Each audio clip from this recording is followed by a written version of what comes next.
V9 news స్వాగతం. నా పేరు కిరణ్ కుమార్. ఇప్పుడు హెడ్లైన్.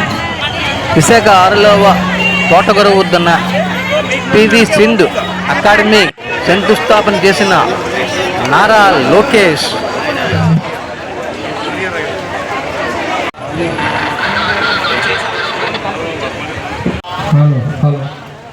జాయింట్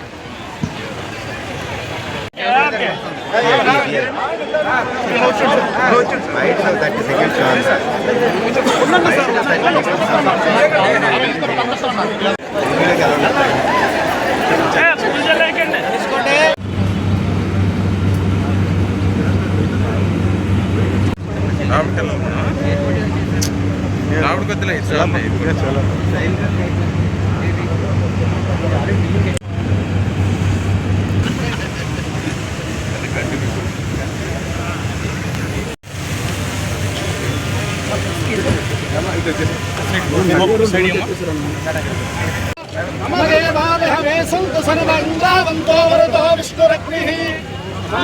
విష్ణురగ్నిమస్తమఖ్యం వాతఃపవతాం కామే అస్మిన్ మణిదేవాత్రగుణమాయజంతామయ్యా క్షీరస్థులదేవహూతిః దైవ్యాహోతారావణ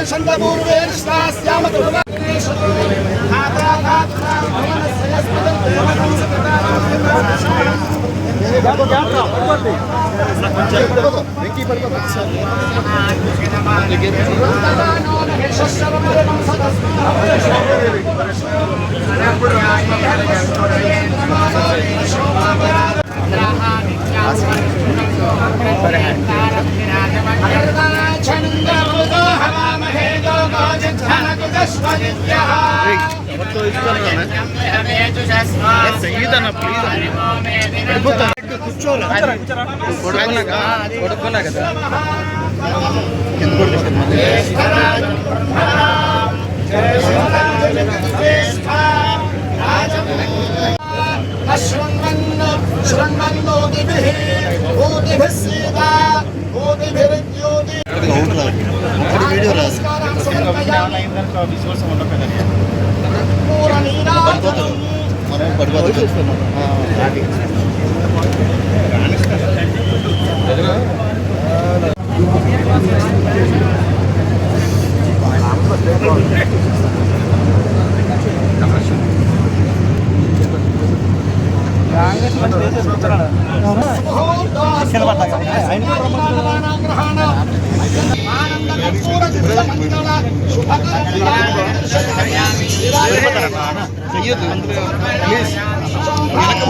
ముందు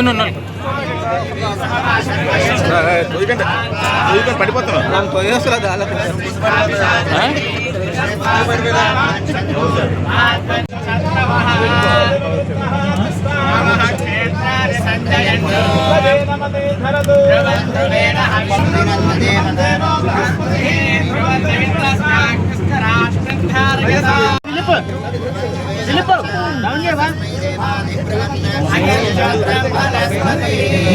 ఎవడో వచ్చింది.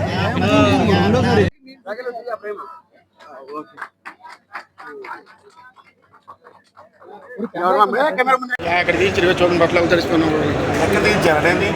ఇప్పుడు కూడా ఇక్కడ గొడవ ఇక్కడ ఇంట్లోనే. To the back of the auditorium, we do not want people crowding the entrance.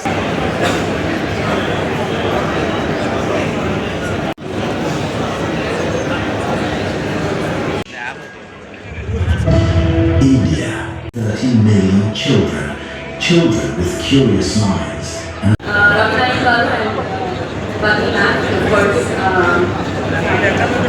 A very good morning to everyone and all the respected MLAs, my staff colleagues, distinguished guests, my and someone whose support has meant so much to me.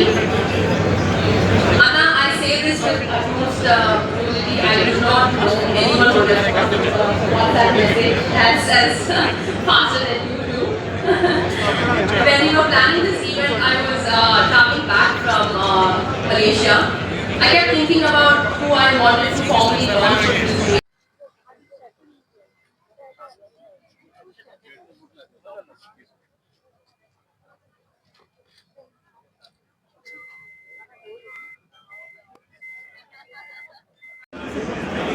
They are not born under the limelight.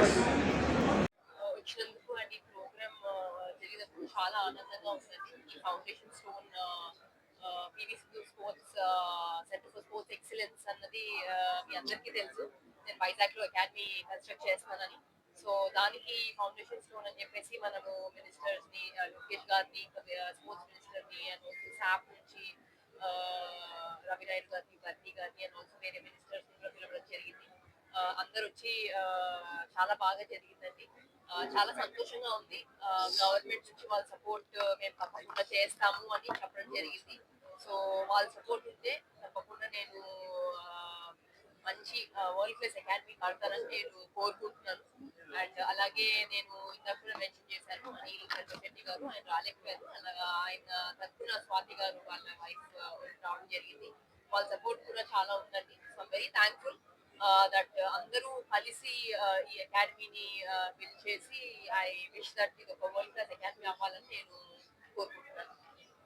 Academy లేదండి. So దానికోసం నేను ఇట్లా world class academy and also ఇది one sport కాదు, బ్యాడ్మింటనే కాదు, different sports 7 different sports ఉంటున్నాయి ఇక్కడ.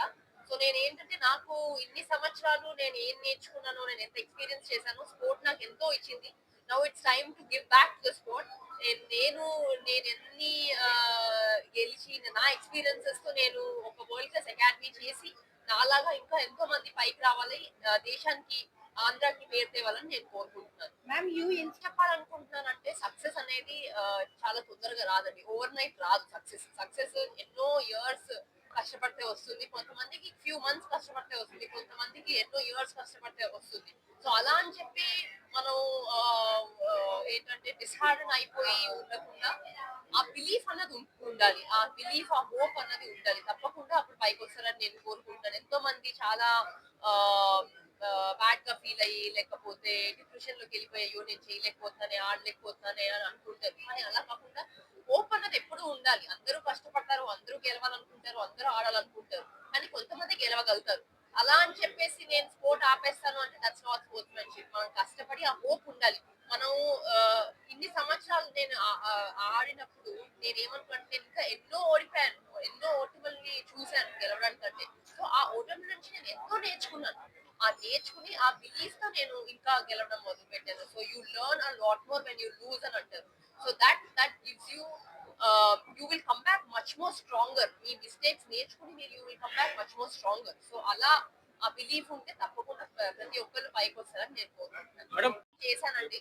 ఏంటంటే ఇక్కడ ఎన్నో కాలమ్స్ వచ్చేసాయి ఆల్రెడీ, వెనకాల ఇవి వచ్చేసాయి. అందరూ అడుగుతారు ఏంటి, ఇప్పుడు మీరు అడిగినట్టే అందరూ అడుగుతారు ఏంటి వచ్చేసిందని. కానీ ఏంటంటే మనకి నేను మొన్న ఇందాక చెప్పడం కూడా జరిగింది, సీఎం గారితో నేను మాట్లాడినప్పుడు ఆయన విజన్ గానీ ఇది జస్ట్ ఒక అకాడమీ కాదు, ఈ 2028 వరకే కాదు, మనం 100 ఇయర్స్ తర్వాత ఫ్యూ ఇయర్స్ తర్వాత ఓకే ఏముంది అంటే చెప్పుకోవాలి అంటే ఓకే ఇలా ఒక ఇన్స్టిట్యూషన్ ఉంది అని తెలియాలి. సో దానికి మేము మళ్ళీ వెనక్కి వెళ్ళి we have to do back work. ఏంటంటే ఓకే మొత్తం స్ట్రక్చర్ మార్చి అసలు ఏమేమి వస్తాయి, బ్యాడ్మింటనే కాకుండా డిఫరెంట్ స్పోర్ట్స్ అండ్ ఆల్సో నేను చెప్పాను. ఇంతకు ముందు ఏంటంటే ఒక స్పోర్ట్ తీసుకుని ఓకే అదే ఆడేవారు. ఇప్పుడు ఏంటంటే చిన్నపిల్లలు డిఫరెంట్ కంట్రీస్ లో చూసుకుని వస్తే నా ఎక్స్పీరియన్స్ లో ఎంతో మంది ఆల్మోస్ట్ 7 ఇయర్స్ 8 ఇయర్స్ వరకు డిఫరెంట్ స్పోర్ట్స్ ట్రై చేస్తారు. నేను ఆల్రెడీ మెన్షన్ చేశాను, జిమ్నాస్టిక్స్ చేస్తే ఇప్పుడు ఫర్ ఎగ్జాంపుల్ ఒక కిడ్ బ్యాడ్మింటన్ లోకి వెళ్ళాలంటే వేరే స్పోర్ట్స్ ఆడాలని కాదు, వేరే స్పోర్ట్స్ తో కూడా వాళ్ళకి ఎన్నో అడ్వాంటేజెస్ వస్తాయి. ఫర్ ఎగ్జాంపుల్ స్విమ్మింగ్ లో మనకి మనం స్విమ్మింగ్ చేస్తే ఎండ్యూరెన్స్ పెరుగుతుంది, మన జిమ్నాస్టిక్స్ చేస్తే ఫ్లెక్సిబిలిటీ పెరుగుతుంది. సో అలా డిఫరెంట్ స్పోర్ట్స్ ఆడితే పిల్లలకి కూడా ఓకే ఒక స్పెసిఫిక్ స్పోర్ట్ ఒక 9 ఇయర్స్ 10 ఇయర్స్ తర్వాత వాళ్ళకి కూడా క్లారిటీ వస్తుంది. లేకపోతే యాజ్ పేరెంట్స్ వాళ్ళకి కూడా అరే ఏం స్పోర్ట్ లో వేయాలి, మా పిల్లలు ఇది ఆడుతున్నారు అది ఆడుతున్నారు అని వాళ్ళు కూడా కన్ఫ్యూజన్ స్టేట్ లోకి వెళ్ళి at the end of the day ఏమవుతుందంటే ఏం ఆడలేకపోతున్నారు, చదువుల్లోకి వెళ్ళిపోదాము అని ఒక ఇది వస్తుంది. అలా కాకుండా ఇప్పుడు ఈ జనరేషన్ లో పిల్లలు అన్ని స్పోర్ట్స్ ట్రై చేసి ఒక స్పెసిఫిక్ గా ఒక స్పోర్ట్ ఒక ఏజ్ వచ్చాక తీసుకుంటారు. దాంట్లో వాళ్ళు ఆల్రెడీ ఫౌండేషన్ వాళ్ళకి స్ట్రాంగ్ ఉంటుంది, ఎందుకంటే వాళ్ళ మజిల్స్ కానివ్వండి, వాళ్ళ టెండెన్స్ కానివ్వండి, వేరే వేరే స్పోర్ట్స్ అది స్ట్రాంగ్ ఉంటుంది. కాబట్టి ఒక స్పోర్ట్ తీసుకుంటే దాంట్లో ఖచ్చితంగా కష్టపడితే ఖచ్చితంగా పైకి వస్తారు. ఫస్ట్ స్కోరింగ్ సిస్టమ్ గురించి అడిగారు, అది నెక్స్ట్ ఇయర్ నుంచి మొదలవుతుంది. 15 పాయింట్స్ బెస్ట్ ఆఫ్ 3. సో అది it is going to be different. ఇప్పటివరకు మనం ఒక విధంగా ఆడాము, 21 పాయింట్స్ వెరీ డిఫరెంట్. అది కూడా ఇట్స్ ఒక టాస్క్ అని నేను చెప్పొచ్చు. ఎందుకంటే దాంట్లో మచ్ మోర్ కాంపిటేటివ్ అయిపోతుంది స్పోర్ట్. ప్రతి ఒక్క పాయింట్ చాలా ఇంపార్టెంట్. మనం 21 పాయింట్స్ లో ఒక 4-5-6 పాయింట్స్ పోయినా కానీ మనం కంబ్యాక్ అవ్వచ్చు. ఇందులో అయితే అలా కాదు. 4-5-6 పాయింట్స్ పోతే హాఫ్ ద గేమ్ అయిపోయినట్టే. So it is going to be very challenging, but it is also very interesting అని నేను చెప్పొచ్చు. బికాస్ గేమ్ ఇంకా చాలా బయట నుంచి చూసే వాళ్ళకి చాలా ఆల్రెడీ 21 పాయింట్స్ అందరికి చాలా స్ట్రెస్ ని ఇస్తుంది. బట్ 15 పాయింట్స్ ఇంకా స్ట్రెస్ క్రియేట్ చేస్తుంది and also lot of pressure అన్నమాట. రమ్మను అడగడం కూడా జరిగింది. అలాగే సీఎం గారిని కూడా రమ్మడం కూడా జరిగింది. సో మే 2028 కి ఇది పూర్తవుతుందని నేను అనుకుంటున్నాను. అట్ ద సేమ్ టైం ఇది 3 ఎకర్స్ అండి. 3 ఎకర్స్ లో మనం అకాడమీ నేను చెప్పినట్టుగా డిఫరెంట్ స్పోర్ట్స్ చేస్తున్నాము. So we start everything together and ఇది మొత్తం వచ్చేసి 3 ఎకర్స్ అండి. చేంజెస్ ఉంటాయి. At the same time permissions తీసుకోవాలి నేవీ నుంచి. So it is time taking ఇది. అట్ ద సేమ్ టైం వర్షాలు వచ్చినప్పుడు ఇంకేం చేయలేము. We have to stop the work. కాబట్టి we been trying our best చేయాలని. But at the same time కొన్నిసార్లు వర్షాల వల్ల ఆపడము ఇదైంది, ఆపాల్సి వచ్చింది. బట్ ఇప్పుడు ఫుల్ ఫ్లెడ్జెడ్ గా స్టార్ట్ చేస్తాం అండ్ యాజ్ ఐ ప్రామిస్ మే 2028 అని మేము అనుకుంటున్నాము.